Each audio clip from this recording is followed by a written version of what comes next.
அனைவருக்கும் தீபாவளி நல்வாழ்த்துக்கள். தீபாவளிலாம் எப்படி போயிட்டுருக்கு? எங்களுக்கு சூப்பராக போயிட்டுருக்கு. ஊருக்கு வந்துட்டோம் அப்படின்னாவே மினிமம் ஒரு 10-12 டீயாவது வந்துட்டு போயிடும். கண்டினியூஸாக வந்துட்டு டீ குண்டால் டீ கொதிச்சிட்டே தான் இருக்கும். இன்றைக்கி வந்துட்டு புது பொண்ணு மாப்பிள்ளையை அழைக்கிறதுக்காக அவங்க வீட்டிலேருந்து வராங்க. ஸோ அவங்களுக்காக கொஞ்சம் சாப்பாடெலாம் வந்துட்டு ரெடி பண்ணிகிட்டு இருந்தாங்க. அந்த அவசரத்துலேயும் பக்கத்து அடுப்பில் ஒரு டீ வந்துட்டு போட்டுட்டு இருந்தோம். தீபாவளிக்கு அழைப்புதல்லாம் முடிச்சுட்டு கொஞ்சம் நல்ல வயிறார சாப்பிட்டுட்டு அடுத்த நெக்ஸ்ட் வேலையை வந்துட்டு ஆரம்பிக்க கிளம்பியாச்சு. இன்றைக்கி வந்துட்டு தீபாவளி போனஸ் வச்சு ஒரு கட்டில் வாங்கலாம் அப்படின்னு சொல்லிட்டு ஆஃபரில் வாங்கலாம் அப்படின்னு பிளான் பண்ணிருந்தோம்.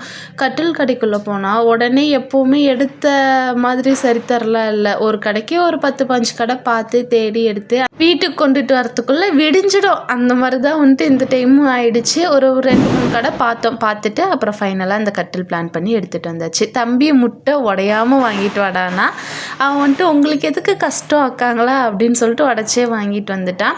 இந்த சில்லி சிக்கனு இந்த மாதிரிலாம் வந்துட்டு டீமாக செய்யும் போது எங்களுக்கு அதுக்கு எவ்வளோ குவான்டிட்டி போடணும், எந்த அளவுக்கு மசாலா போடணும், எந்த அளவுக்கு இஞ்சி பூண்டு இதெல்லாம் வந்துட்டு கண்டிப்பாக தெரியவே தெரியாது.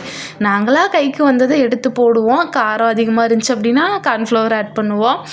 உப்பு கம்மியாக இருந்துச்சுன்னா ஆட் பண்ணுவோம். எதெல்லாம் கம்மியாக இருக்கோ அதுக்கு ஆட் பண்ணிவிட்டு அந்த மாதிரி தான் வந்துட்டு பண்ணிக்குவோம். ஆனால் கூட்டமாக சேர்ந்து உக்காந்து ஒரு கேம்ப் ஃபயராட்டம் போட்டு பண்ணும்போது அதோட டேஸ்ட் வந்துட்டு அல்டிமேட்டாக இருக்கும். நைட்டு ஸ்டார்ட் பண்ணும் போதே ஒரு 8 மணி ஆயிடுச்சு. இதுக்கு மேலே எப்போ செய்ய ஆரம்பித்து எப்போ செஞ்சு எப்போ சாப்பிட்டு எப்போ தூங்குறது அப்படின்றத பற்றிலாம் வந்துட்டு யோசிக்கவே மாட்டோம். எவ்வளோ நேரம் ஆனாலும் உட்காந்துட்டு விடிய உட்காந்து பேசிட்டு சுட்டு சாப்பிட்டுட்ருப்போம். அதுவும் முக்கியமாக சுட சுட சாப்பிட்றணும். இல்லை அப்படின்னு ஒட்டுக்காக சேர்த்து வச்சுட்டு இருந்தோம்னு வச்சுக்கோங்களேன், அது மூஞ்சில் அடித்த மாதிரி சாப்பிடவே முடியாது. 2 டைம் அப்படி பண்ணி எக்ஸ்பீரியன்ஸு. அதனால் வந்துட்டு இந்த டைமு சுட சுடவே வந்துட்டு சாப்பிட்டுட்டோம். அப்புறம் கார்ன்ஃப்ளவர் மாவு, மணக்காடு மசாலா, இஞ்சி பூண்டு பேஸ்ட்டு, 2 முட்டை, லெமனு இது எல்லாத்தையும் ஒட்டுగా போட்டு தண்ணி கொஞ்சம் கூட ஆட் பண்ணாமல் நல்லா கெட்டியாக வந்துட்டு மாவு இதில் வந்துட்டு பிசைஞ்சு வச்சுக்கிட்டோம். கூட்டாக சேர்ந்து செய்யும் போதே அதுக்கான ஹாப்பினஸ்ஸே வந்துட்டு கண்டிப்பாக வேறு தான். செஞ்சு பார்த்துருக்குறவங்களுக்கு வந்துட்டு தெரியும். எடுத்து சிக்கனில் வேறு வந்துட்டு பங்கு பரிவர்த்தனை வேறு நடந்துச்சு. என்னன்னா சில்லியாக போடுற மாதிரி கொஞ்சம் மின்ட் ஆட் பண்ணி அதில் கொஞ்சம் செய்யலாம் அப்படின்னு சொல்லி தனித்தனியாக வந்துட்டு கறியை பிரித்து போட்டு ஃபஸ்ட்டு சில்லி பவுடர் போட்டு கொஞ்சம் நல்லா வந்துட்டு ஊறட்டும் அப்படின்னு ஒரு 1/2 அன் ஹவர் பக்கமாக வந்துட்டு ஊற வச்சிட்டோம். அடுத்தது வந்துட்டு மின்ட்டு, பச்சை மிளகா, புதினா, முட்டை, இஞ்சி பூண்டு பேஸ்ட்டு, அப்புறமேட்டு கொஞ்சமாக அந்த மசாலா சில்லி பவுடர் வந்துட்டு போட்டு அதையும் வந்துட்டு 1 மணி நேரம் பக்கமாக வந்துட்டு நல்லா ஊற வச்சிட்டோம். கடையில் எந்த பவுடர் வாங்கினாலுமே கொஞ்சம் உப்பு ஆட் பண்ணிப்போம். அப்போ தான் வந்துட்டு எங்களுக்கு கொஞ்சம் வாய்க்கு ருசியாக இருக்கும் அப்படின்னு சொல்லி அது கொஞ்சம் ஆட் பண்ணிப்போம். அது கூடவே கெட்டியான தயிர், கப்பு தயிர் ஆட் பண்ணிப்போம்.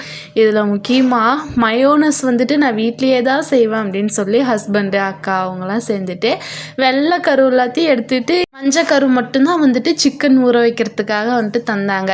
இது வந்துட்டு மிக்சியில் அரைச்சி ஆம்லேட்டாகி அரைஞ்சுதா இல்லை வந்துட்டு இது உண்மையான மயோனஸா அப்படிங்கிறது வந்துட்டு சாப்பிட்டவங்களுக்கு தான் வந்துட்டு தெரியும். அதுக்குள்ளே ஒரு சின்ன அடிதடி வேறு. அம்மா வீட்டுக்கு வந்துட்டோங்கிற தைரியம். அப்புறம் போயிட்டு நாங்களே க்ரில்லு அந்த பிளேட்லாம் வந்துட்டு ரெடி பண்ணிக்குவோம் அப்படின்னு சொல்லி மூங்கில் கட்டை ஒன்று நல்லா நீட்டமாக இருந்துச்சு. அதை வச்சு கட்டு கம்பிலாம் கட்டி ரெடி பண்ணிட்டாங்க. அடுத்தது அடுப்பு போடுறதுக்காக நல்லா கொஞ்சம் சின்ன குழியாக நோண்டி விறகெல்லாம் வந்துட்டு ஒரு பெரிய கொய்யா மரம் இருந்துச்சு காஞ்சி போய். அந்த கொய்யா மரத்தை முழுசு வெட்டி சின்ன சின்னதாக பற்ற வச்சு கற்பூரம் அதெல்லாம் போட்டு பற்ற வச்சுக்கிட்டாங்க. நாங்கள் அடுப்பை மட்டும்தான் பற்ற வச்சுருக்கோம். ஜாக்குக்கு எப்படி வாசம் வந்துச்சுன்னே தெரில. ஜாக் வந்துட்டு சாப்பிட்றதுக்காக வந்துட்டான்.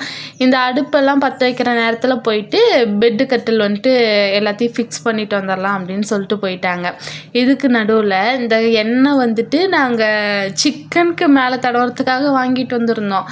சீமணி ஊற்றுனா கறியில் ஸ்மெல் அடிக்கும் அப்படின்னு சொல்லிட்டு அடுப்பும் எரிய ஆரம்பிக்கலாம். மழை பெஞ்சு விறகெல்லாம் வந்துட்டு ஈரமாக இருந்துச்சு. அடுப்பும் எரியல அப்படின்றதுனால எண்ணெய் ஊற்றியே வந்துட்டு அடுப்பு எல்லாத்தையும் வந்துட்டு பற்ற வச்சிட்டு இருந்தாங்க. இதுக்கு நடுவில் அருண் எண்ணெய் வித்தை காட்டிகிட்டு இருக்கான். அப்படின்னா அவங்கவுங்க வீட்டில் எந்தெந்த சைடு கட்டில் போட்டிருக்கிறாங்க அப்படின்ற டிஸ்கஷன் போயிட்டுருக்குது. எல்லா சைடுமே வந்துட்டு படுப்பாங்களாம். இங்கே வந்துட்டு புதுசாக வாங்கின கட்டில் எந்த சைடு போடணும் அப்படின்ற மேட்ரு டிஸ்கஷன் வந்துட்டு போயிட்டுருக்கு. நீங்கள் எந்த சைடு போடுவீங்க அப்படின்றத கண்டிப்பாக மறக்காமல் கமெண்ட் பண்ணுங்கள். அப்புறம் அடுப்பெல்லாம் வந்துட்டு பற்ற வச்சாச்சு. அதுக்குள்ளே வந்துட்டு அவங்களும் கட்டிலெலாம் எல்லாத்தையும் ஃபிக்ஸ் பண்ணிவிட்டு போட்டு முடிச்சுட்டு வந்துட்டாங்க.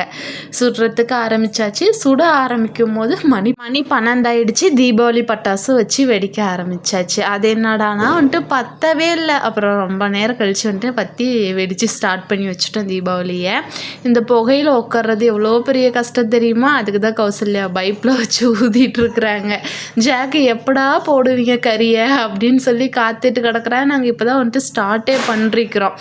நெருப்பில் வந்துட்டு சுட்டு சாப்பிட்டா என்ன ஒரு டேஸ்ட்டு. கடையில் வாங்குறதெல்லாம் வந்துட்டு தோற்றுரும். லாஸ்ட்டு 2 டைம் பண்ணதுமே வந்துட்டு கொஞ்சம் மோசமாக தான் இருந்துச்சு. உண்மையை சொல்ல போனால் நிறைய மோசமாகவே தான் இருந்துச்சு. இந்த டைம் நல்லா அடிப்பொலி டேஸ்ட்டில் இருந்துச்சு.